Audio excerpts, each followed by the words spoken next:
Hello बच्चों, today we will see question number 6 from your exercise 3.2. But before moving on to the question number 6, we will discuss some basics. Okay, so let us consider that I have one pair of linear equation 2x plus 3y equal to 9 and 4x plus 6y equal to 18.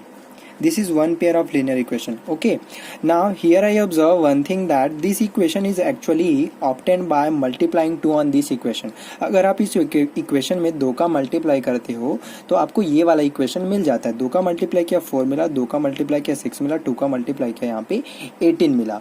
ठीक है, तो ऐसे condition में हम इन दोनों equation को same equation कहते हैं. क्या कहते हैं? Same equation. This two equations are said to be same. अब ऐसे कंडीशन में अगर आप इस इक्वेशन को ग्राफ में प्लॉट करते हो, ठीक है, जैसे मैंने यहाँ पे ऐसे ग्राफ में इसको प्लॉट करना चाहा, ठीक, अगर ये वाला जो इक्वेशन है मान लेते हैं कि ये इस पॉइंट से और इस पॉइंट से ऐसे पास होती है, ठीक है, ये ऐसे 2 पॉइंट से पास हुई. इसके बाद अगर मैं इस 4x plus 6y equal to 18 को कहीं ग्राफ पेपर में प्लॉट करूंगा तो ये एग्जैक्टली इन्हीं पॉइंट से होके क्या होगा, पास होगा. ये वाला भी कहाँ से पास होगा? यहीं से पास होगा. क्यों? क्योंकि ये दोनों के दोनों सेम इक्वेशन को रिप्रेजेंट करते हैं. ऐसा नहीं कि ये कहीं और से ही पास हो जाएगा, ये एग्जैक्टली यहीं से पास होगा. कहने का मतलब ये है जब भी ऐसे टाइप के सिचुएशन होंगे आपको हमेशा कोइंसिडेंट लाइन ही मिलेगा. जैसे मैंने यहाँ पे एक और इक्वेशन, एक वन पेयर ऑफ इक्वेशन और लिखा, x plus y minus 1 equal to 0. यहाँ पे फिर लिख दिया 5x plus 5y minus 5 equal to 0. फिर से मैंने यहाँ पे नोटिस किया that this equation is actually obtained by multiplying 5 on this equation. इस इक्वेशन में 5 का मल्टीप्लाई करोगे तो ये मिलेगा.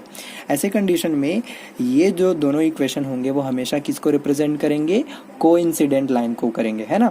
तो एग्जाम्पल नंबर जो आपका 5 एक्चुअल में बुक में दिया हुआ है वहाँ पे 5/3 का मल्टीप्लाई करके एक इक्वेशन को ऑब्टेन किया गया है. तो जो 2 इक्वेशन मिला है वो दोनों इक्वेशन क्या कहलाते हैं? सेम इक्वेशन कहलाते हैं. ठीक है, अब हम अपने क्वेश्चन नंबर 6 को डिस्कस करेंगे.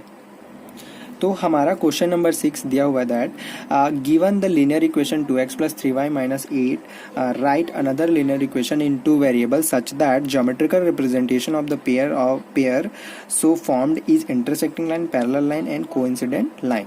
ठीक है, हमको यहाँ पे एक इक्वेशन दिया हुआ है, एक और इक्वेशन लिख के हमको क्या बनाना है? पेयर ऑफ लीनियर इक्वेशन बनाना है. और इस टाइप से बनाना है कि जो पेयर बनेगा वो इंटरसेक्टिंग लाइन को रिप्रेजेंट करना चाहिए, दूसरे में वो पैरेलल लाइन रिप्रेजेंट करना चाहिए और तीसरे में हमको क्या बताना है? वो कोइंसिडेंट लाइन को रिप्रेजेंट करे. ऐसा पेयर ऑफ लीनियर इक्वेशन हमको बनाना है. Clear?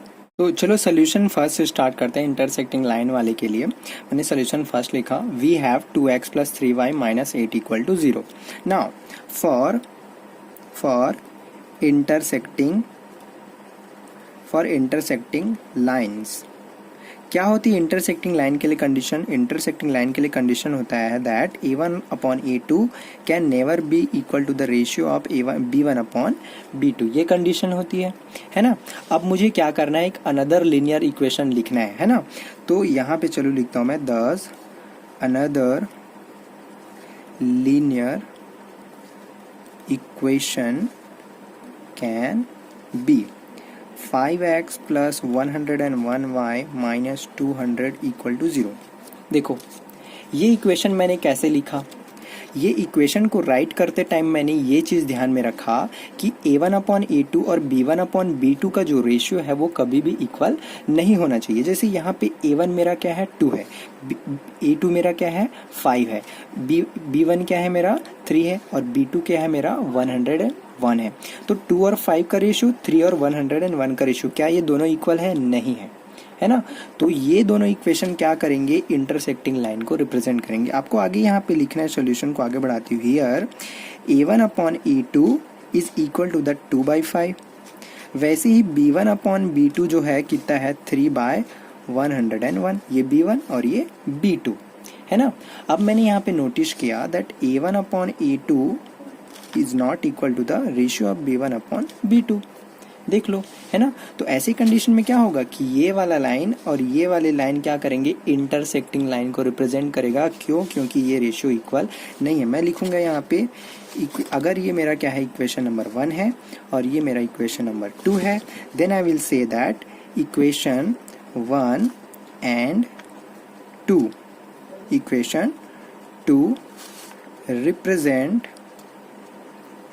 the intersecting lines. Okay.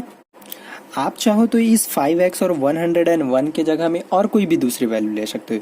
आपको सिर्फ ये ध्यान रखना है कि जो रेशियो है वो क्या नहीं होने चाहिए, इक्वल नहीं होने चाहिए. अगर मेरा मन करता तो इस 5x और 101 के जगह में मैं चाहता तो क्या ले सकता था, 3x प्लस 500 लिख देता, y लिख देता, माइनस करके यहाँ पे 101 लिख देता, इक्वल टू 0 कर देता. मतलब कुछ भी ऐसे वैल्यू आपको रखना है जिससे इसका और इसका रेशियो सेम ना हो. ये a1 a2 b1 b2 ये रेशियो इक्वल नहीं होने चाहिए. बस आपको कुछ भी उल्टे सीधे वैल्यू रखना है जिससे वो दोनों इक्वल ना हो, बस. ठीक है, तो सोल्यूशन सेकंड स्टार्ट करते हैं हम. We have 2x plus 3y minus 8 and solution ये किसके लिए कर रहे हैं हम लोग, हम पैरेलल लाइन के लिए, है ना, फॉर पैरेलल लाइंस. तो पैरेलल लाइन के लिए कंडीशन क्या है, that a1 upon a2 equal to b1 upon b2 but this can never be equal to the ratio of c1 upon c2. ठीक है, अब यहाँ से मैं इक्वेशन मुझे फिर से लिखना है, दस another linear equation can be. अब देखो यहाँ पे मुझे क्या करना है, a1 अपॉन a2 और b1 अपॉन b2 का रेशियो इक्वल दिखाना है ना. तो मैं क्या करूँगा, यहाँ पे और यहाँ पे एक नंबर का मल्टीप्लाई करूंगा, सेम नंबर का मल्टीप्लाई करूंगा. जैसे देखो यहाँ पे मैंने क्या किया, यहाँ पे इस 2x के साथ में 2 का मल्टीप्लाई कर दिया, इस 3y के साथ में भी क्या कर दिया, 2 का मल्टीप्लाई कर दिया, तो 6y हो गया. और इसके साथ में मैं मल्टीप्लाई नहीं करूंगा. ठीक है, इससे होगा क्या, here a1 upon a2 is equal to the 2 upon 4 that is 1 upon 2, 2 1 जा 2 2 जा. ओके, b1 अपॉन b2 कितना आया, देखो b1 कितना है, b1 देखो वहाँ पे कितना है, 3 है, और ये b2 कितना है, 6, तो ये भी कितना आ गया, 1 अपॉन 2 आ गया.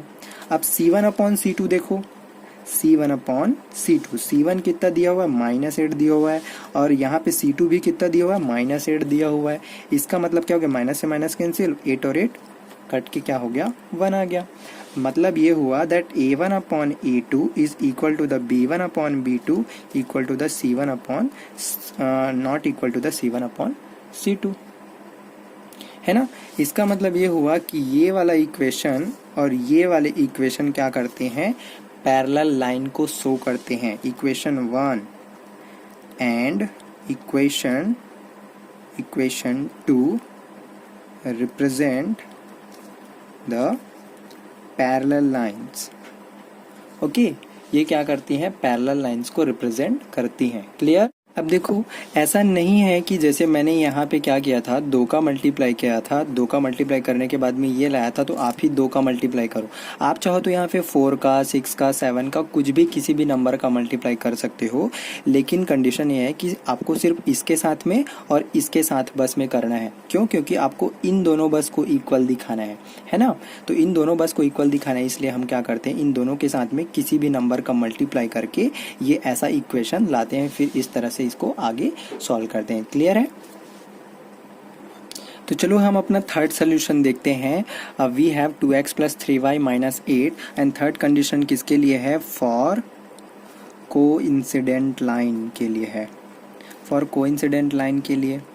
ठीक है, तो कोइंसिडेंट लाइन के लिए कंडीशन क्या है, that a1 upon a2 b1 upon b2 is equal to the c1 upon c2. ये तीनों के तीनों इक्वल होते हैं यहाँ पे, है ना.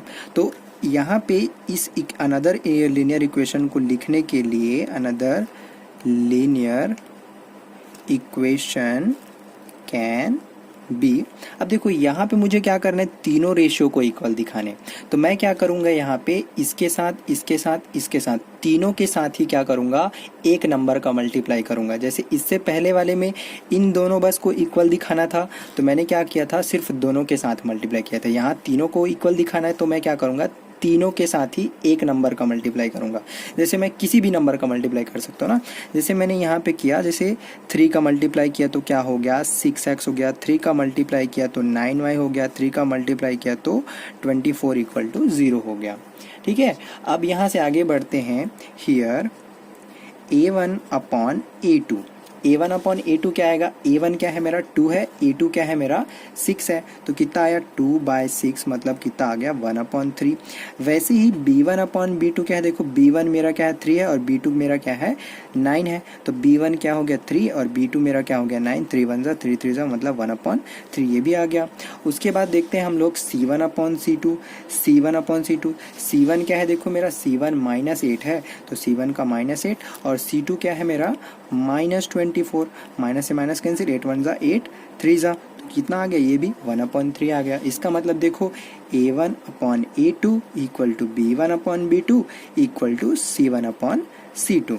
ठीक है, तो इस कंडीशन में हम क्या कहेंगे कि जो ये दो इक्वेशन बने, equation number 1 and equation number 2 जो आपने लिखा है, वो दोनों के दोनों क्या करेंगे, equation 1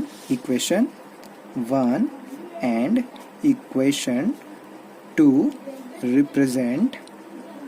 represent the coincident line.